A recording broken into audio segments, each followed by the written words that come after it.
Hey, today you're in for a treat. I got Trevor. Trevor's one of my students and pilot and a dad. And so we're just going to get right into it. So, Trevor, what brought you to me? Why did you choose me to be your mentor? What was it? Well, so before I met you, Tom, I was doing land deals, flipping land basically, and selling them on notes. And kind of like you talk a little bit about when you're first starting, one of the techniques or things you can do to get capital and even mentorship is to partner. So that's kind of what I was doing, and I can't even remember his name, but he mentioned you, Huh. and this is years ago. I think maybe even before you had your presence on YouTube. Huh. And I remember him saying, "Oh yeah, he's flipped a fire truck and tractors and stuff." I'm like, "All right." So that got the wheels turning. And like probably most people that come to you, and you talk about them a lot. I've read a lot of guru books and whatnot. And maybe I'm a little different than a lot of the people that have come to you in the sense that I had some real estate experience. So the thing that really got me is I read your book, and by reading your book, I could tell that you were the real deal. Right. Yeah. I get that a lot, and I appreciate that. Yeah. Yeah. And honestly, Tom, because the thing is a lot of the guru stuff, and I'm not saying all the guru stuff is bad, but No, it motivates people, whether it's a lie yeah. or not, to be quite honest. Yeah. Well, it's like, putting the Corvette out on the out on display to get you to come in and buy the Geo Metro, right? So they make it sexy and easy, right? They hook you with $500 a month or a $10,000 deal, change your life, that Yeah. stuff, right? They get you on the emotion. So, but in your book you talk about things that aren't so glamorous, and I was like, okay, yeah, Tom, this is the real deal. And then, when I joined your class, I mean, you talk about real stuff, and a lot of times it's not glamorous, because let's face it, Tom, to find deals, like, I mean, I've spent way more time in front of this computer, Yeah. writing letters, doing market research than I cared. I don't even want to know. I'm surprised I can still see, right? All right. But that's what you have to do, because you really hit the nail on the head when you talk a lot about you got no value. And the one thing that I really took from your book and what you teach, and then I applied it, is your idea of your barbell. Yep. It's kind of funny. We're all like trained rats. We stay in our little tube, and we go back and forth our whole life, right, to the gym and back, post Right. office and back. And it's kind of funny because, like I said, I had done deals prior to your course, and when I looked back on my best deals, it was basically my barbell. Yeah.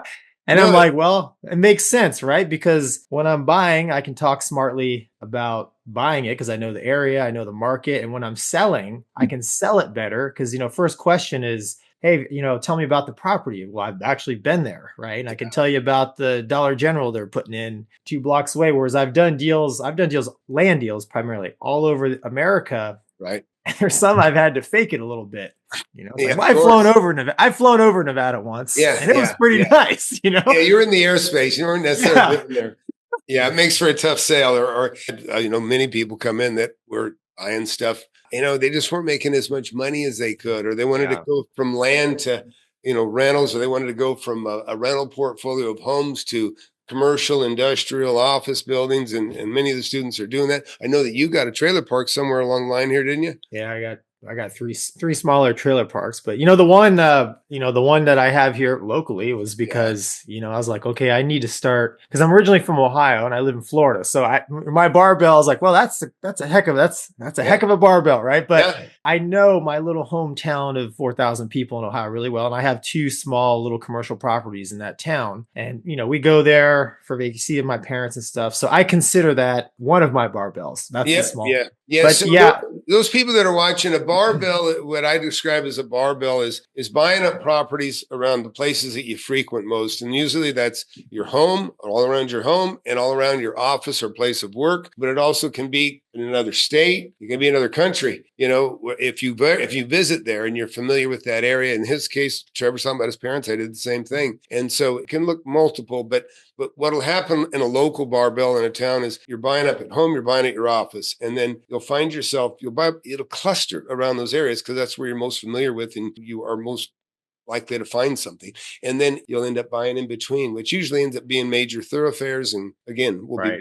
bigger assets. But go ahead, sorry. Well, and another thing I really took away, and a lot of people talk about cash flow, and I'll be honest, Tom, like I am I have single family PTSD from like three houses I lost back in like 2009 or 10. Yeah. So I hate it. People come in jaded. It sucks. I know. I still haven't recovered. So I like land and I like multifamily because I believe there's some safety in that. But, when dealing with multifamily specifically, I'm always thinking cash flow, cash flow. And I know you're a big proponent of you got to have equity. You're a big proponent and equity is important as well. And I guess more recently I've started to see that it is important to have equity in the deal, and especially on the front side, because I noticed like the first commercial property that I bought, the deal that I did, it was a small deal, but it was, it was a small commercial deal. But the bank, I mean, before the bank officially is like, we're doing, like Mr. Big Rig was like, oh, we're doing the deal. Cause from day one, there was equity in the deal. You know what I'm saying? Yeah. I was getting it at, yeah, go ahead. I was, like you said, I knew the value. I calculated the value, and then I got the price of the property much lower than the value. So day one, I had equity in the property, right? And banks like that. Well, and not just that, but the thing is, cash flow, when you have real cash flow, it's indicative of equity. In other words, when you buy a property, right, and you got a lot of equity, that property should really cash flow well because you have so much equity. It's worth more than you paid for it. And like you said, you're having some PTSD. You lost a few homes. You had to give them up cheap, or how'd that go? 3? I ended up working overseas for a couple of years and I short sold all of them, which. Right. Yeah. So, but that's because you didn't have equity, right? Yeah. Exactly. I was trapped because I owed more than they were worth. And, I made the bank eat it, and then they ding your credit for whatever it was, 5-7 years, whatever. Right. Yeah. So that's, I'm big on making that never happen. It's never happened to me. I've never had a bankruptcy. I've never had a foreclosure. I've given one property back that was a owner finance deal. And that was the beauty of the owner finance. And that was simple. I lost money, but I gave it back to it was simple. I made it simple. So anyways, but yeah, so let's talk a little bit about some of the deals you've bought since you've been in the mentorship. Maybe if you can share a little bit about how the money you've made and, that sort of thing. Yeah. Probably my favorite one is I guess you'd say my main trailer park up here. And I got in the trailer business because of the land business. First question people call me to buy a piece of land was, can I put a trailer on it? And then, that got me down that wormhole. So then when I kind of joined your mentorship, I was primarily doing land. And then I started writing letters to trailer park owners, just kind of here locally, using the techniques that, you talk about. I just started reaching out to local owners of trailer parks, and I live in Florida, and I discovered maybe I don't want to buy a trailer park in Florida because of hurricanes. So I moved my barbell up about 45 minutes north, which, was acceptable for me. And I ended up finding a gentleman, an older gentleman. It's so funny because, a lot of the deals that you've talked about, it's really,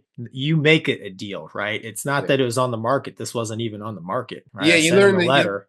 When somebody wants to sell, they want to sell. Right. You get buyer and seller together, and if they like you, they can really do a lot to make it happen, right? Yeah, and you hit the nail on the head again, because this is in the South now, and I'm kind of a northerner, right? So, sorta, I consider myself from the South, but I still talk like I'm from the North. But this gentleman, he was Southern Alabama boy, and I went to see him, and this is another big plug for working in your barbell. Doing deals in person is way more effective than over the phone. I drove up there, and he rolled up in his truck. Get in, boy. So I get in, and we go tour the park, and he's telling me about it, and he got to like me. And when we started negotiating the price, we were off by quite a ways, and we got closer. And it's funny, at one point, he literally said, he's like, listen, man, let's not kill the deal. And that, in my head, I was like, oh, okay. Yeah. Like he wants me to have this property. Right. He's willing to help me. And so knowing that, I say, hey man, would you be interested in owner finance? And he's like, yeah. And I said, well, like, how much of the park? He's like, I'll owner finance the whole thing. Yeah. And I was like, oh, so, and that's just a function of him getting to know me. And I went up there a couple times, and, I did some research, so I knew kind of what I was talking about. And I found out why he wanted to get rid of it.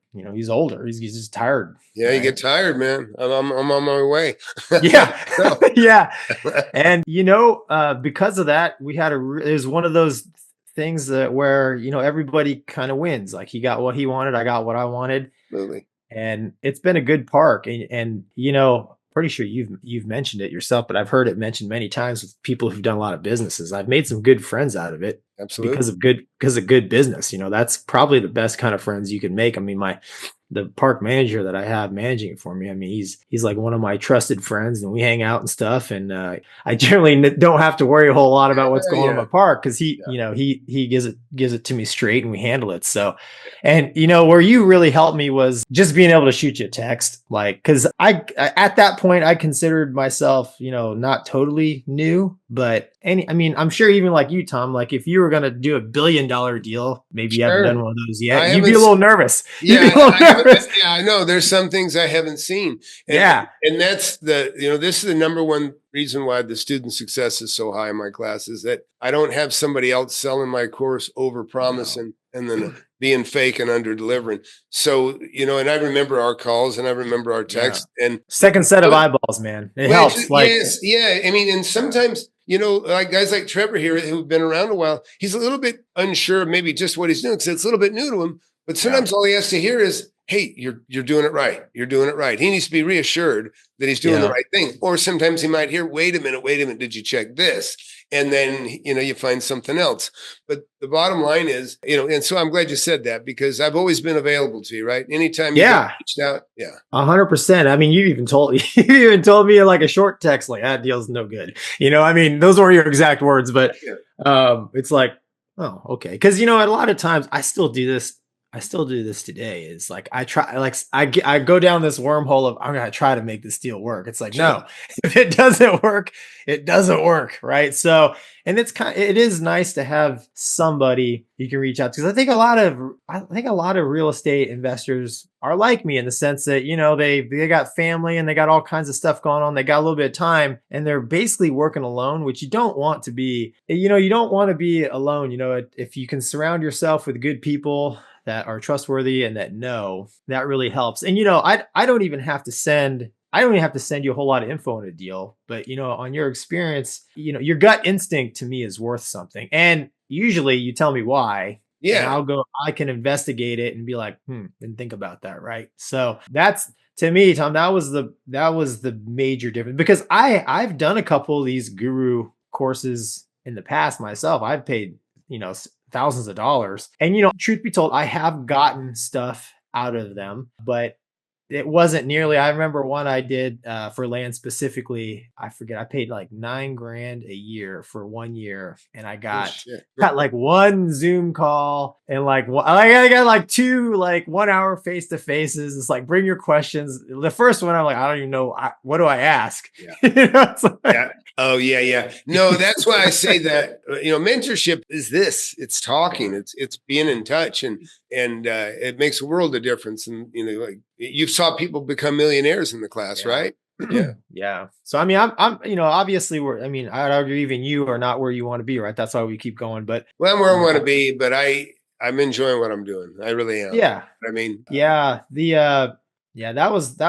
valuable to me. It's still valuable to me today. Anybody that's looking to get in, to your mentorship, I would say there's no harm in, actually there's a lot of good in applying the techniques, even if it's not a deal. Get the phone calls going and going through the motions. And this is from being in a lot of guru classes and being on the calls and stuff with you, where you do the mass meetings.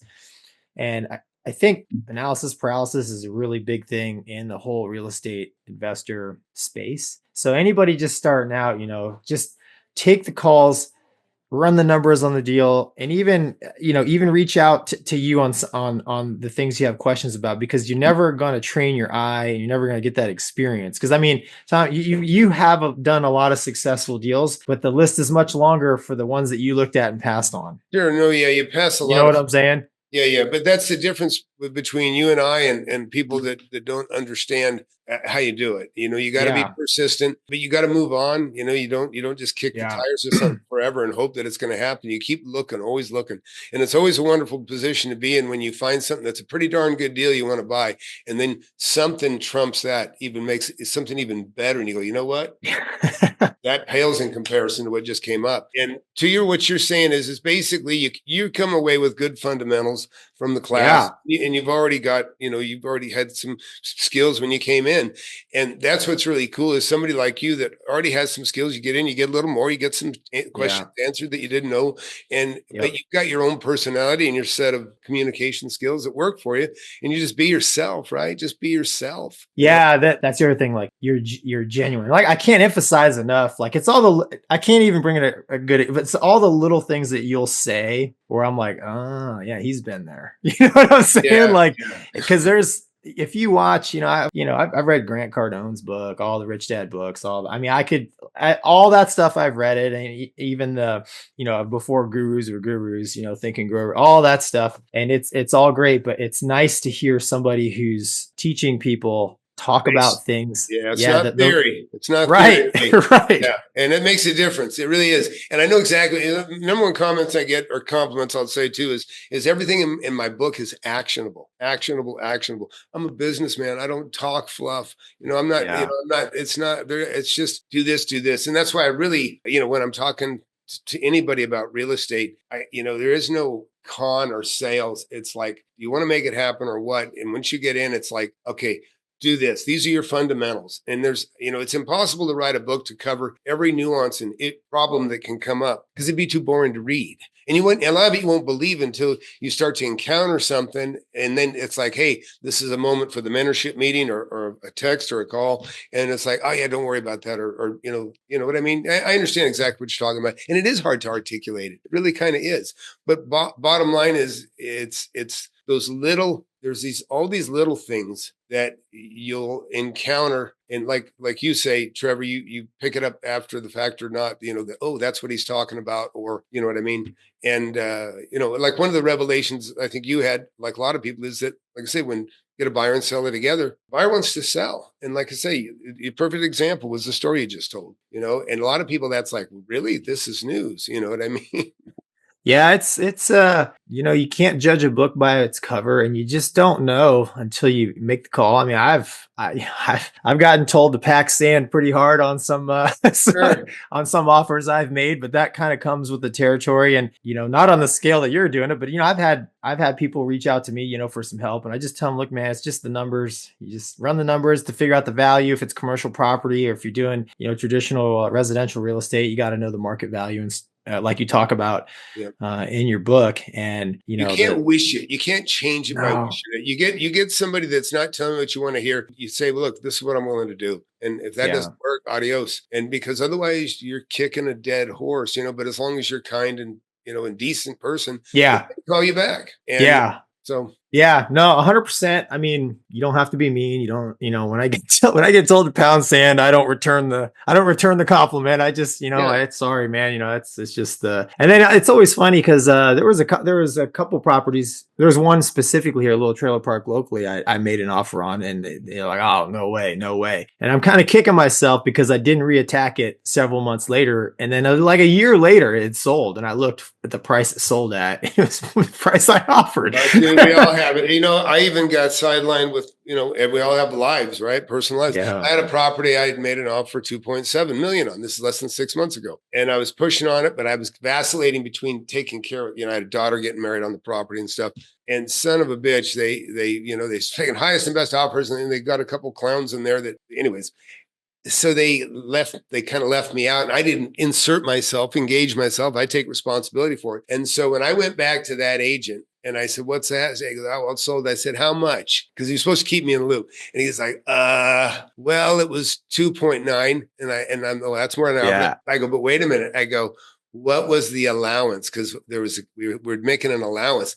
$250,000 allowance. I go, that means you just sold it for $2,650,000, less than I offered cash. And, this could have been done. You know what I mean? Yeah. But people have to understand that. I mean, that's part of it, and so I broke my own rule a little bit by not hanging in and sticking in there, because I'm really good at taking things away from somebody that's in front of me. And you learn that too. Yeah. Leapfrog, right? Well, here's leapfrog. And and there's a lot of combat skills in real estate when it comes to negotiating. But well, that's awesome, man. I'm glad. And so, you've got nice cash flow coming in. You want to put a number, or tell people a little bit about, have you made some? Yeah. I mean, I've between the trailer parks in the land business, I mean, I'm probably like just the cash flow. I'm probably sitting at probably 3,500 to 4 grand net Yeah. now. And you've That's a talked about month, it. right? That's monthly you're talking, right? Yeah, monthly. Yeah. Yeah. So you've talked about it in your book. I think it was in your book, or maybe even in the class, but you know how like real estate, the cash flow generated and the money you make from real estate has allowed you to try other types of business.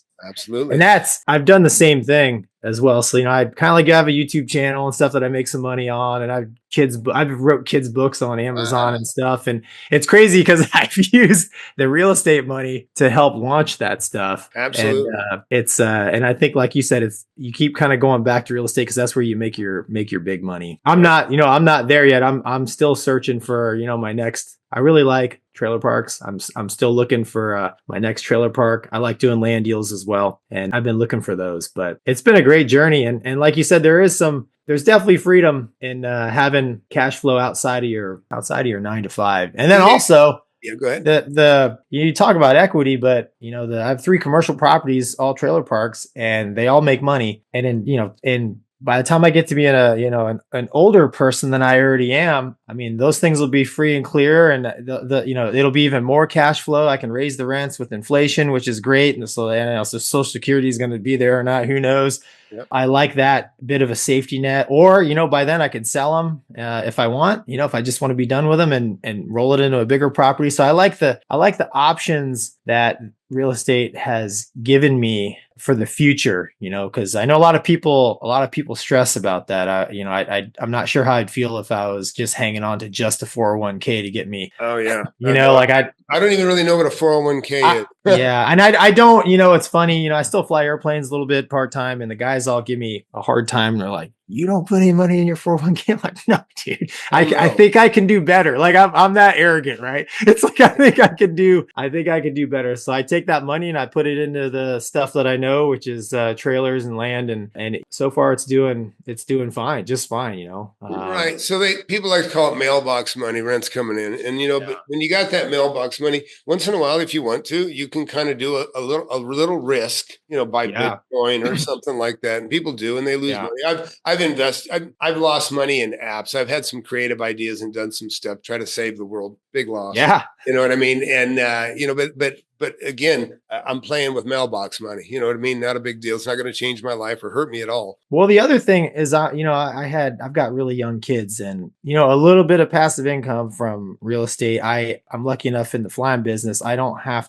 can kind of choose how much I participate. So I actually spend quite a bit of time in front of this computer, either fixing real estate I have or making it better, I should say, or looking for new deals. And I'm able to do that because I don't need to be 9 to 5 all the time. So it's kind of nice. I can be here more with my family more often. And, and as I get better at this, right, that time away from the 9 to 5 becomes less and less. So there's freedom in it, man. Absolutely. And, and I, like I say, I've been blessed because I got into real estate when I was 19 and I was a millionaire in the 80s when I was 27. So I've had a charmed life. I was a millionaire when I got married, had 4 kids.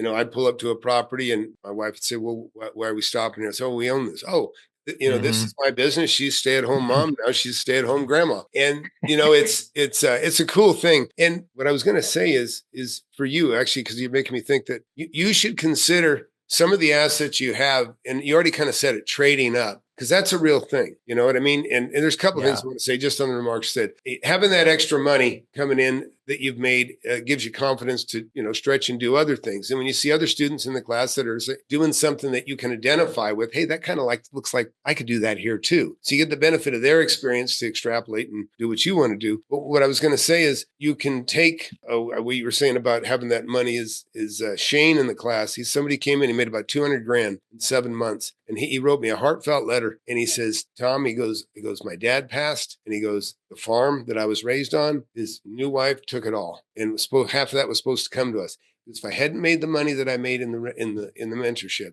I wouldn't have been able to take her to court and get half the farm back.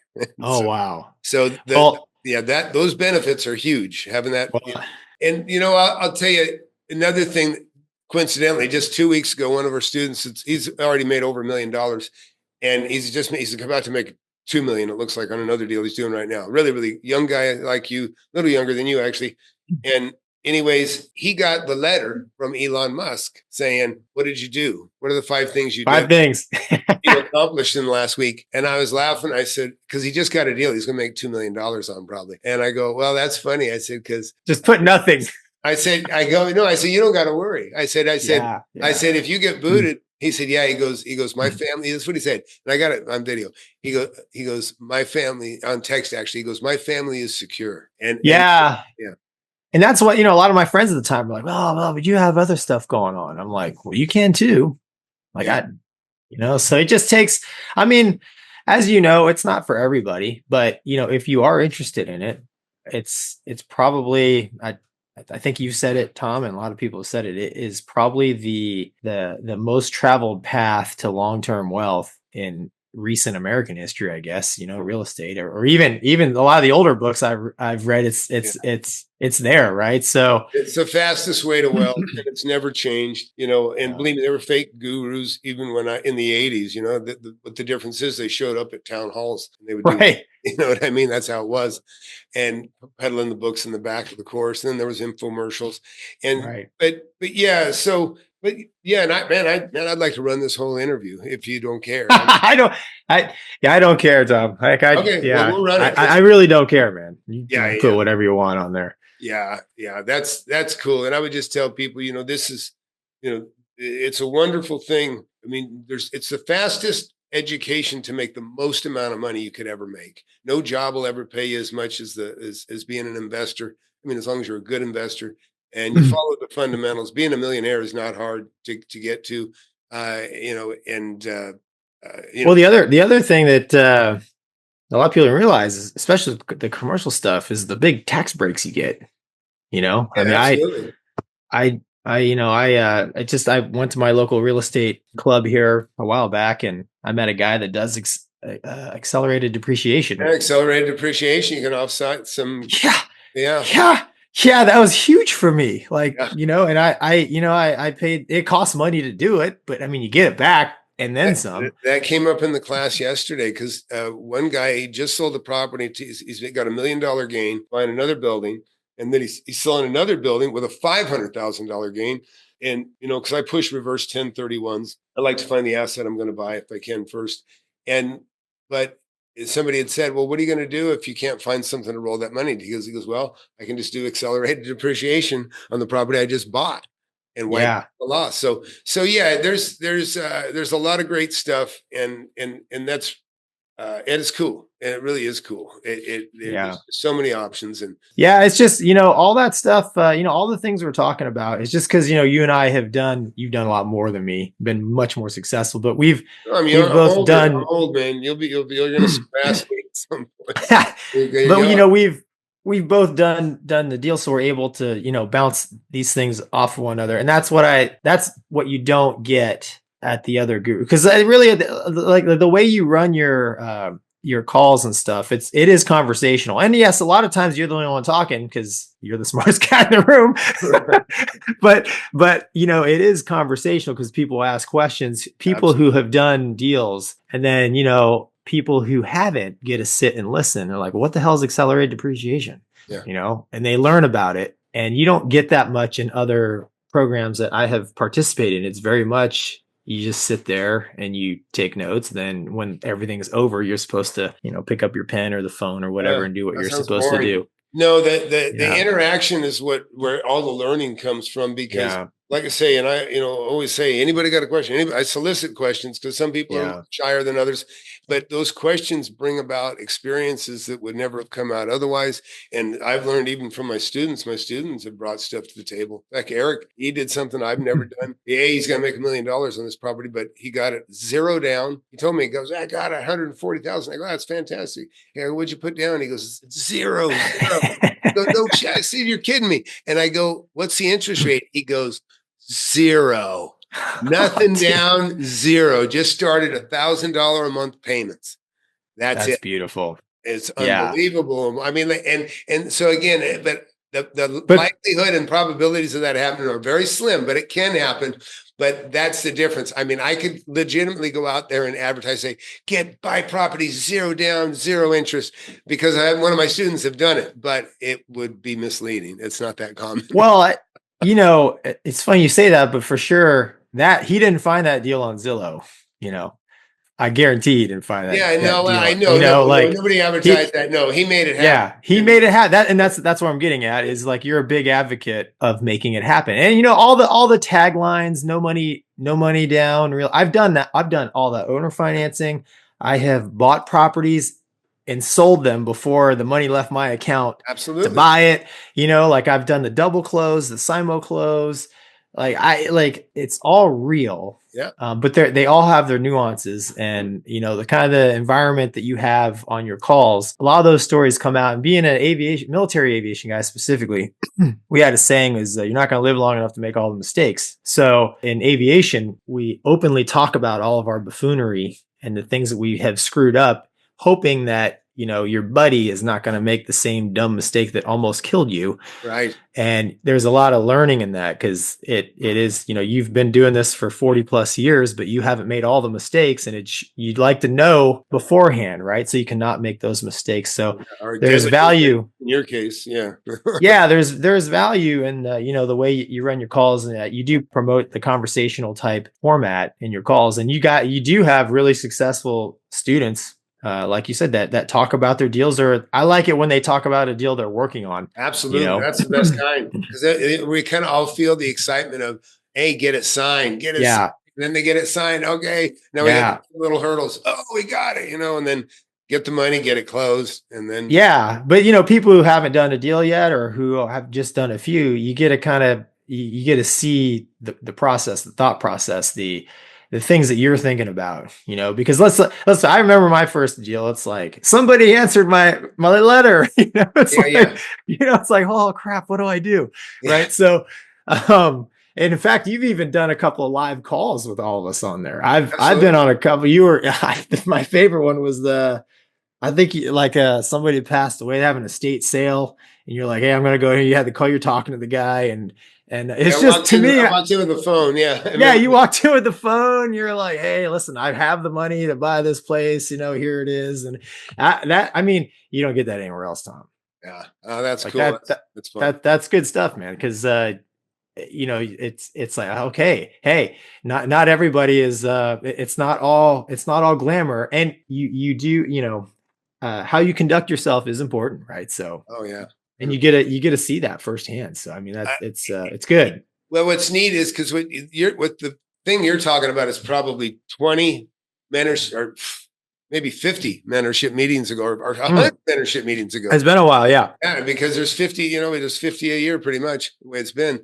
But what I was going to say is, I pulled out of the archives. I found where I was fighting city council. I have a video from young Tom 20-something years ago, where I'm fighting the council members. And I don't know if you got to see that one, but that's a pretty fun one to watch, actually. But yeah, there's some neat stuff. Like I say, you live long enough, there's just so many stories to tell.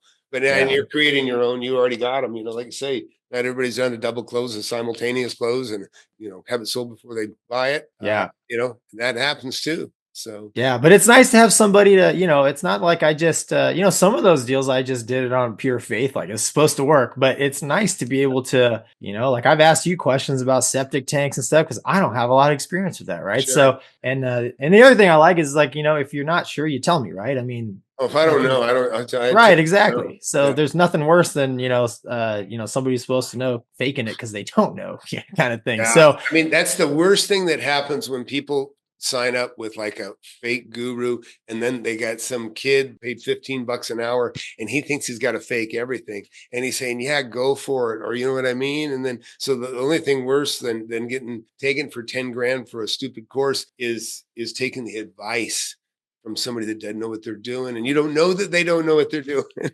So. Yeah, no, that's not good. And I guess, man, to sum it up, the authenticity of your book, first of all, like, listen, don't take my word for it. Just go get the book.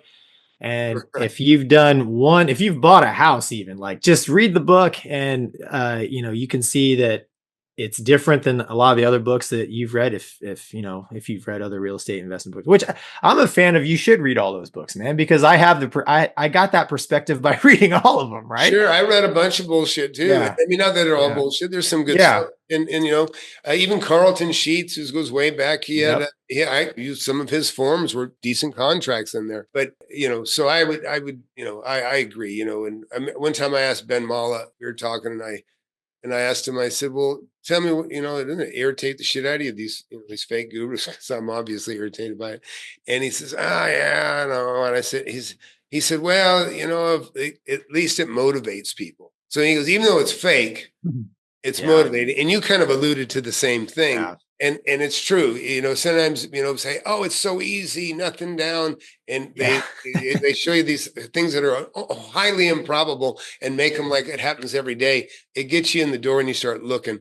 But that's probably the only thing I would say is it might get some. Yeah. 10% true, right? The rest of it's kind of fluff. But I mean, like I said, I think those books, as fluffy as they are, so to speak, they were instrumental in getting me interested and excited about, creating deals and getting into real estate. But if the more nuts and bolts, man, and the more, if you want to leverage actual experiences and stuff, I think what you're doing is tough to beat. I mean, I think you're limited by technology. How many people can you get in on a Zoom call? Yeah. Right. I mean, and then of course time too, right? It's like, well, how do you? I mean, I could handle way more students even that I have, because a great deal, they're not, they don't happen every day for everyone. Right. They do happen every day for somebody. Right. Yeah, that's true.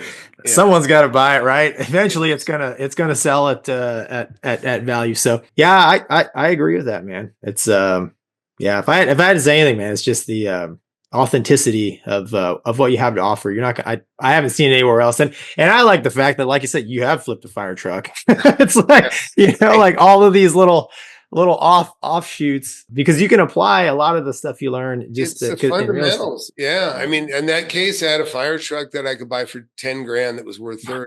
I made sure it was worth 30 before I bought it, and boom, sold it. And went from somewhere in Dallas to Ponca City, Oklahoma. But, and see, dude, right there, you just threw out a nugget, right? You make your money on the buy, right? So I mean, just these, like, it's little things like that you say in your book, where, like, the first 3 houses I bought, I did not heed that, and I lost big time, right? So as somebody who's lost money and made money in real estate, when I read your book, like those little things that you say in your stories, and you just say it off the cuff, but that comes from somebody who has been there and done that. Sure. And that, to me, I was like, okay, yeah, Tom, this is it's not going to be like the other places. Good, man. Well, I'm honored to have you in the class, and you've been fantastic. Yeah. And wish you a speedy recovery on the stuff that you got. And yeah, man. Search continues for more deals. At some point, I'm just gonna collect rent. Yeah, well, you're on your way, man, for sure. Thanks, Trevor. I appreciate you sharing, and we'll hopefully see you in a mentorship meeting sometime soon. All right, Tom. Thanks for having me, man. But I would say think about finding something good, that maybe you can't buy unless you sell what you got. Yeah.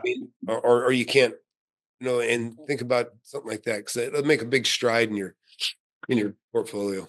Yeah, probably. I think a lot of times I think too small, to be honest. Well, it's easy to do. It's easy to do. I was talking to Manny Koshman, and I don't know him particularly well, but we were talking, and he had like a $40 million problem. He was trying to find something to buy for $40 million. And at first I didn't think I understood him correctly, but he was trying to find something. He was trying to find something that he could buy for $40 million that would pencil with a 20% occupancy. I go, what? I go, man, I thought I had high standards. Right. You got to buy it. And with it being 20% occupied, it needs to be a wash. Yeah, that'd be nice if you could find those all day long. I know. I'm like, boy, you think way bigger than I do. Yeah, exactly. Yeah. Well, richer too. So I got to look at that. But that's funny. Yeah, I know. Oh, thank you for that. Yeah. Thank you. Yeah. No, seriously. Yeah. But so yeah, well, good. Well, hey man, again, anytime, and I'll see you in the mentorship when you can. Okay. All right. Take care. All right, Tom. Thanks, man. Have a good one, man. Anytime.